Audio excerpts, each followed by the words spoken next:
Preparing for a SRE at New Relic interview? You've reached Candy Mentor, and this video is for you. We'll walk through 20 key questions you're likely to face. For each question you'll see a sample answer followed by the key points to cover. Subscribe, like, and share, and drop a topic request in the comments. Question 1. How do you define and measure reliability for a production service? I define reliability as the probability that users receive a correct response within an acceptable time.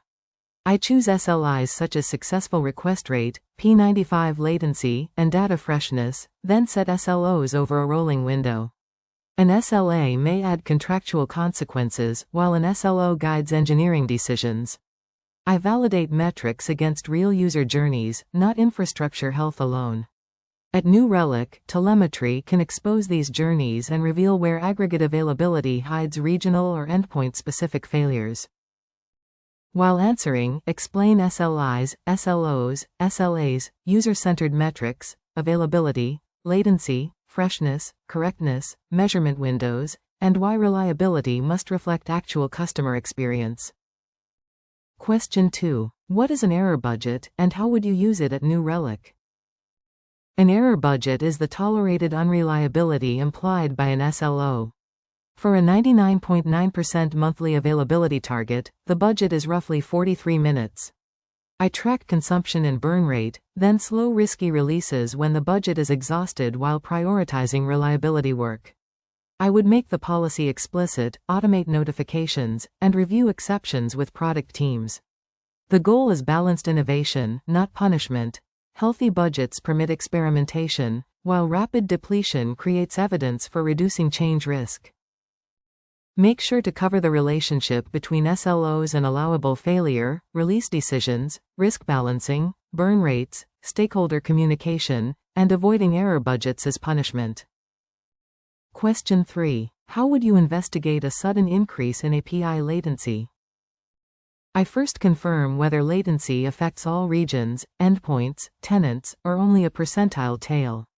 I compare red metrics with historical baselines, inspect traces for slow spans, and correlate logs with deployments, dependency health, database saturation, and resource pressure. I protect customers immediately by rolling back or shifting traffic if appropriate. Then I isolate the bottleneck using controlled experiments, communicate impact and updates, and document the root cause plus prevention actions after recovery. In your answer, talk about confirming scope, comparing baselines, using red metrics, dashboards, traces, logs, recent changes, dependencies, saturation, rollback strategy, and customer impact. Question 4. Explain the difference between metrics, logs, and distributed traces, and when you would use each. Metrics are efficient numerical summaries for detecting trends and alerting. Logs provide detailed event context. Traces show a request's path across services and timing between spans. I use metrics to notice a problem, traces to localize distributed latency, and structured logs to explain a specific failure. Correlation IDs and propagated trace context connect them. I also control cardinality, retention, and sampling because richer telemetry increases cost. A unified platform makes investigation faster than isolated tools. Be sure to mention telemetry strengths, cardinality, cost, correlation, debugging workflows, structured logging, trace context propagation, sampling, and how New Relic can unify observability data. Question 5. How would you design effective alerts for a multi-tenant SaaS platform? I alert primarily on customer visible symptoms, such as fast slow burn, elevated error rates, or sustained latency, rather than every CPU fluctuation. For a multi-tenant platform, I include tenant, region, service, and endpoint dimensions while controlling cardinality. Alerts need ownership, severity, runbook links, deduplication, and escalation paths. I use multi-window burn rate alerts to catch urgent and slow failures, then tune thresholds from incident history. Every page should demand timely human action. Focus on symptom-based alerting, slow burn rates, tenant impact, severity, deduplication, routing, actionable thresholds, noise reduction, maintenance windows, and avoiding alerts for every internal anomaly. Question 6. What would you include in a production readiness review for a new service? I would verify the service has clear ownership, documented dependencies, defined SLIs and SLOs, useful dashboards, actionable alerts, and a tested rollback path.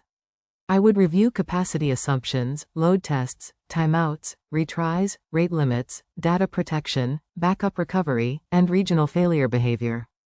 Operational readiness also requires a runbook, on-call coverage, deployment automation, and dependency escalation contacts.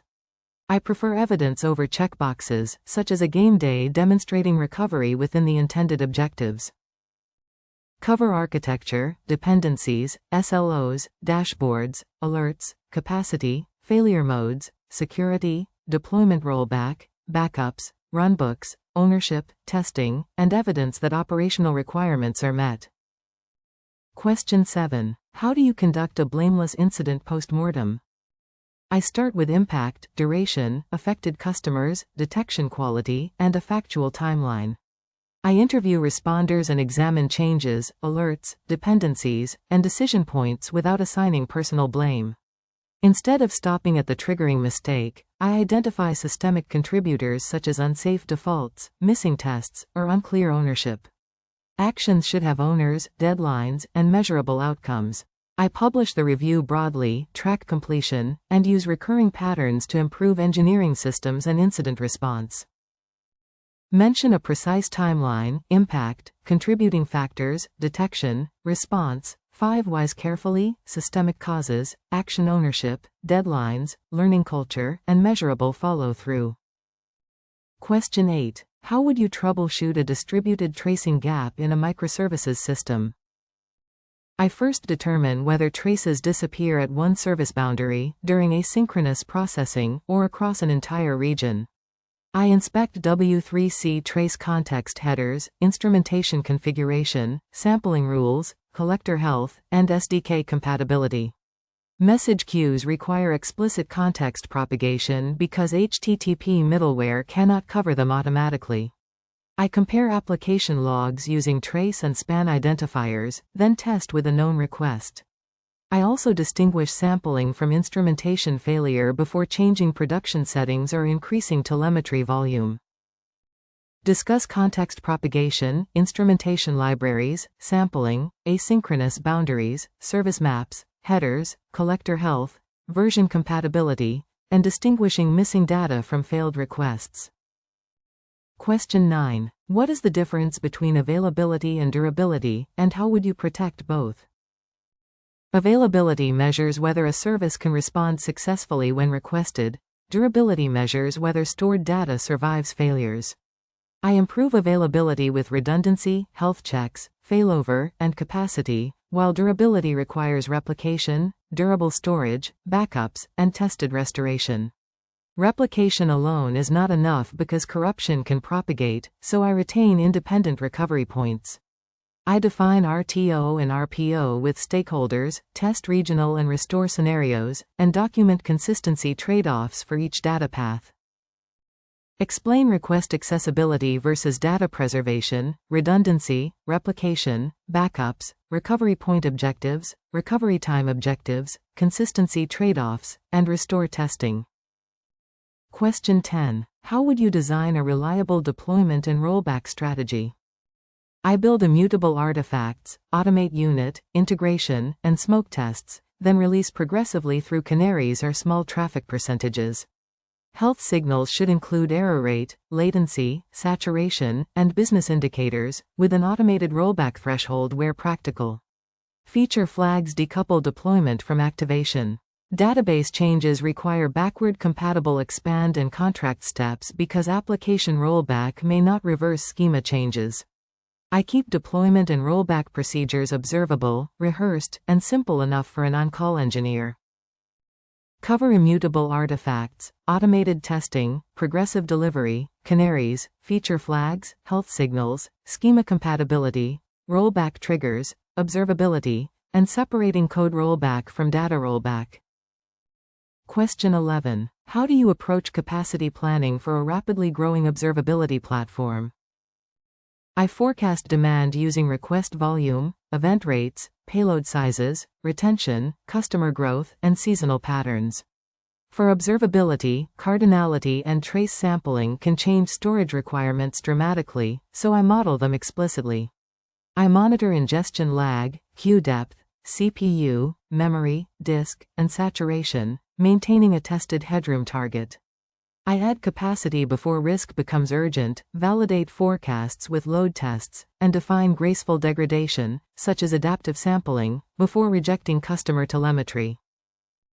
Discuss demand forecasting, telemetry volume, cardinality, ingestion rates, storage tiers, headroom, queuing, cost controls, load testing, regional capacity, and graceful degradation.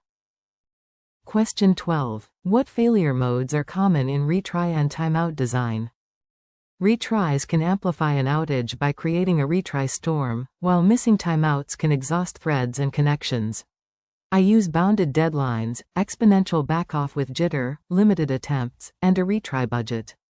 Operations must be idempotent or protected with request keys before retrying. Circuit breakers and bulkheads isolate unhealthy dependencies. I decide retry ownership carefully so multiple layers do not multiply attempts. For asynchronous work, durable queues and dead letter handling may be safer than synchronous retries. Mention bounded timeouts, exponential backoff, jitter, retry budgets, idempotency, cascading failures, circuit breakers, queue behavior, and choosing whether errors should be retried at each layer. Question 13. How would you respond if a critical new Relic telemetry pipeline began dropping data? I would declare an incident after confirming the drop through ingestion success, queue lag, and customer-facing data completeness metrics.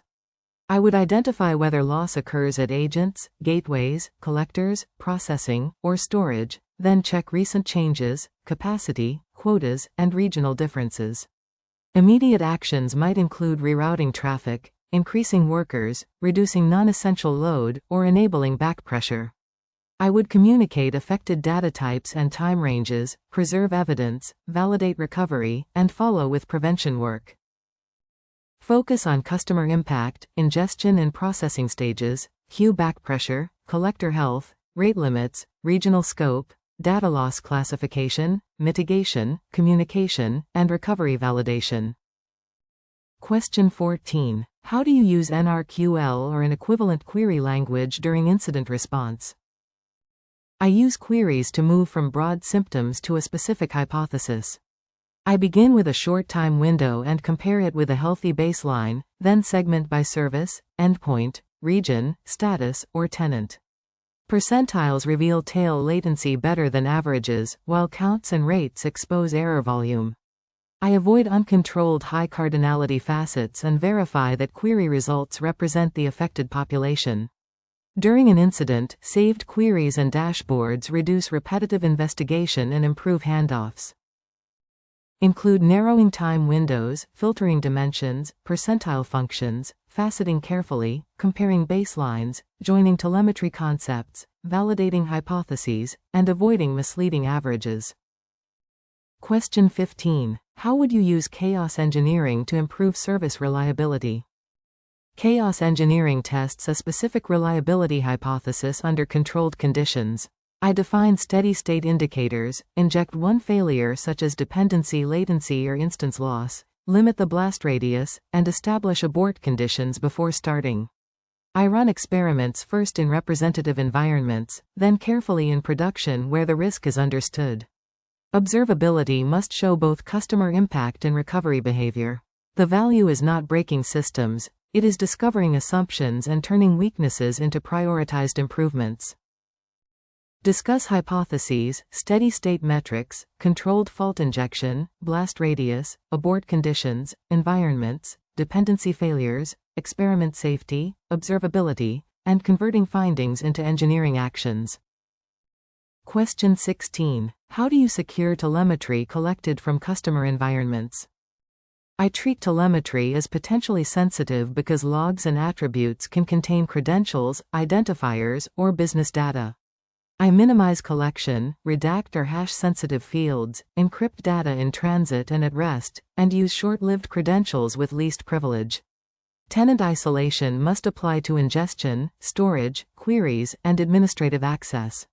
I define retention and deletion controls, audit access, and test agent configurations. Security reviews should preserve debugging value without making observability a data exfiltration path. Mention data minimization, secrets handling, encryption, authentication, authorization, tenant isolation, redaction, retention, compliance, agent security, and balancing diagnostic value against privacy risk. Question 17. What is toil, and how would you reduce it on an SRE team?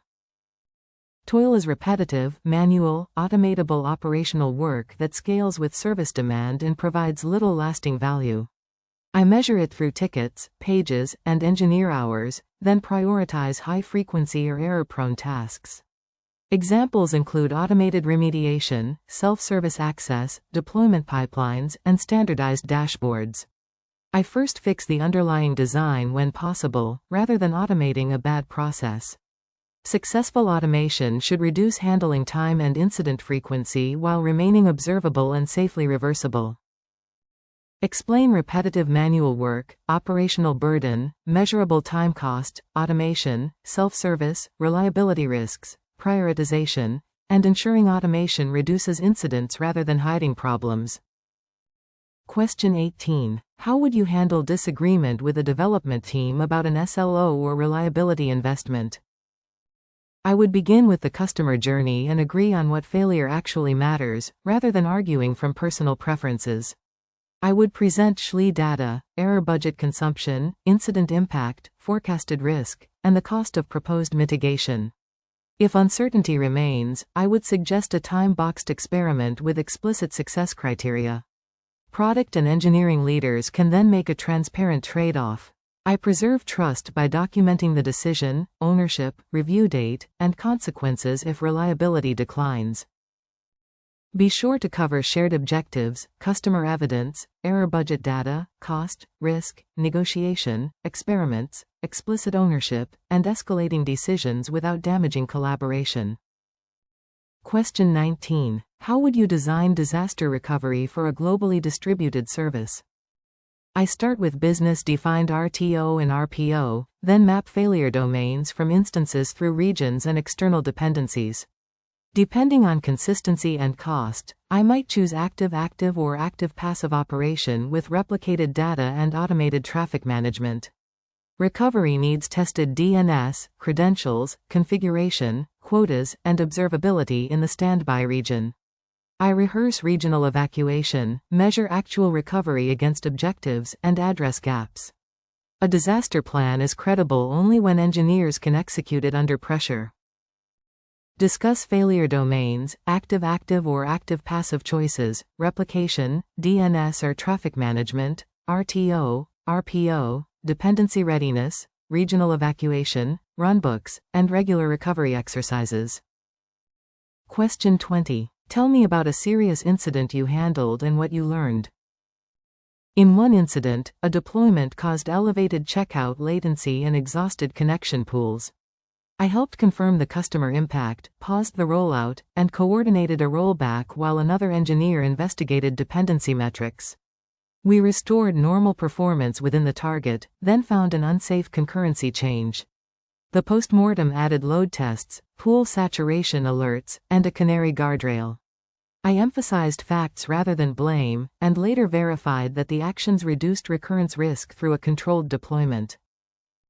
Use a concise star structure, quantify impact, explain personal decisions, show communication, distinguish mitigation from root cause, describe corrective actions, and demonstrate durable learning.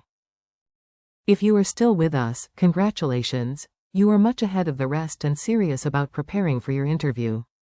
We hope we were able to add value to your preparation and create some helpful content. Do not forget to like and share this video. Your small act can do great things for us.